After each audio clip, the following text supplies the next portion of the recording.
Aytganlaringizni inobatga olib, sizni yagona zotga sajda qilishga taklif qilsam bo'ladimi? Buning hojati yo'q. Chunki men hozir ham yagona Xudoga sajda qilaman. Yagona Xudo? Ha, yagona Xudo. Butun dunyoga teng ravishda porlayotgan Xudo. Uning rahmati barcha mavjudotlarga teng ravishda beriladi. Barcha mavjudotlar hayotini yaratgan zot, dehqon xo'jaliklarining unumdorligi u tufayli. Firavn hayajonlanmasligi kerak. U yana hushidan ketishi mumkin. Men butun koinot irodasi izmida bo'lgan Xudoga sajda qilaman. Agar shuni nazarda tutayotgan bo'lsangiz, men yagona ilohligini tan olaman. Ishonavering. Men tushunolmadim. Fir'avn quyoshga nur beradigan va barcha mavjudotlarni yaratguvchi bo'lgan zotga ishonaman. Ham unga, ham payg'ambariga iymon keltiraman.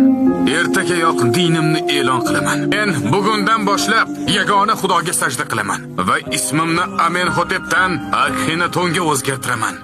Buni butun Misr bo'ylab e'lon qilib chiqing. Misr fir'avnining ismi Akhenaton, ya'ni yagona Xudoga sig'inuvchi deganidir. Ya marhaba.